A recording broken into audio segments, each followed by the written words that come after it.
नमस्कार मंडळी, आज आपण गौरी गणपती विशेष जिभेवर ठेवताच विरघळणारी खुसखुशीत बिस्किटासारखी शंकरपाळी बनवणार आहोत। घरोघरी बरेच पदार्थ बनवले जातात, तर ही रेसिपी एकदा तुम्ही नक्की ट्राय करून बघा। चला तर वेळ न घालवता रेसिपीला सुरुवात करूयात।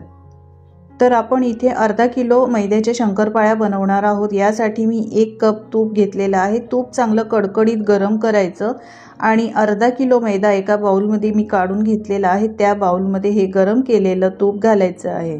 यानंतर त्याच भांड्यामध्ये मी इथे 1 वाटी दूध घेतलेलं आहे आणि 1 वाटी साखर घेतलेली आहे।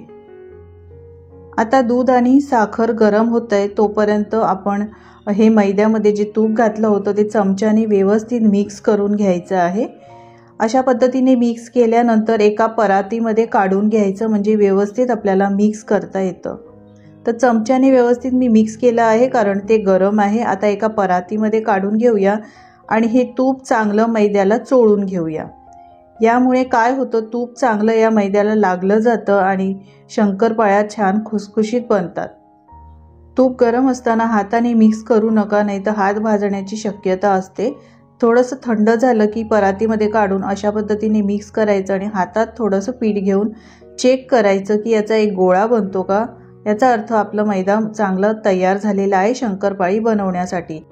यानंतर दूध आणि साखरेचं पाणी जे गरम केलं आहे आपण ते यामध्ये घालायचं आहे। थोडं थोडं घालायचं आहे आणि आपण जसं पीठ मळतो त्या पद्धतीने हे पीठ चांगलं मळून घ्यायचं। जास्त घट्ट किंवा जास्त पातळ मळायचं नाही। तर थोडंसं सैलसरच पीठ मळून ठेवलेलं होतं आणि 15 ते 20 मिनिटं यानंतर बाजूला असंच मुरण्यासाठी ठेवून द्यायचं। 15 ते 20 मिनिटानंतर पुन्हा एकदा पीठ चांगलं मळून घ्यायचं आहे। आता थोडं पीठ घ्यायचं आहे आणि याचे गोळे करून घ्यायचे। तर हातावरच चांगलं हे पीठ अशा पद्धतीने मळून घ्यायचं आहे। आता एक एक गोळा घेऊन आपण चपाती लाटून घेऊया। तर सगळे गोळे मी आधीच बनवून घेतले आहेत, त्यानंतर झाकून ठेवायचे म्हणजे ते पीठ सुकत नाही।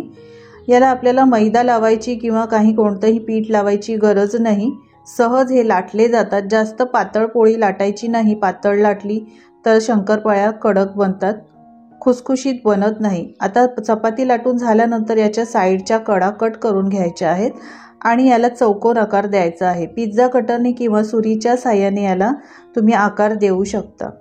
तर हे बघा, अशा पद्धतीने याला चौकोन आकार दिलेला आहे। याची जाडी तुम्ही पाहू शकता, जास्त पातळ किंवा जास्त जाड ठेवायचे नाही।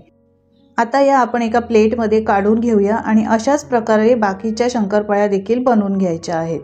तर इथे कडकडीत तेल मी गरम केलेलं आहे। यानंतर लो टू मीडियम फ्लेमवर गॅस ठेवलेला आहे। एक एक शंकरपाळ्या यामध्ये घालायच्या आहेत, म्हणजे त्या चिकटत नाहीत। सगळ्या शंकरपाळ्या घातल्या यामध्ये की मीडियम फ्लेमवर या चांगल्या खुसखुशीत कुरकुरीत होईपर्यंत आणि याचा रंग बदलेपर्यंत एकसारखं असं मिक्स करत तळून घ्यायचे आहेत। अगदी 2 ते 3 मिनिटात या शंकरपाळ्या तळून होतात, तुम्ही पाहू शकता। याला कलर सुंदर आलेला आहे। जास्त याला कलर याचा चेंज करायचा नाही, नाहीतर कडवट लागतात आणि काळपट देखील बनतात। तर या मस्त याला कलर आला आहे। शंकरपाळ्या आपण सगळ्या काढून घेऊया। अशाच बाकीच्या शंकरपाळ्या सुद्धा तळून घ्यायच्या आहेत। तर बाकीच्या मी कट केलेल्या शंकरपाळ्या या तेलामध्ये घातलेल्या आहेत। एकसारखं असं मिक्स करत ढवळत राहायचं, म्हणजे एकसारखा याला सुंदर कलर येतो। तुम्ही पाहू शकता याला मस्त कलर आलेला आहे। खुसखुशीत आणि बिस्किटासारख्या आपल्या शंकरपाळ्या तयार झालेल्या आहेत। या शंकरपाळ्या तुम्ही लहान मुलांना किंवा मोठ्यांना मधल्या वेळेत खाण्यासाठी सुद्धा बनवू शकता। बिस्किटासारख्या अगदी खुसखुशीत होतात। बाहेरचं खाणं देण्यापेक्षा अशा पद्धतीने शंकरपाळ्या बनवून दिल्या मुलांना तर ते आवडीने खातील। अगदी खुसखुशीत झाल्या आहेत। वयस्कर आजी आजोबा देखील या खाऊ शकतात।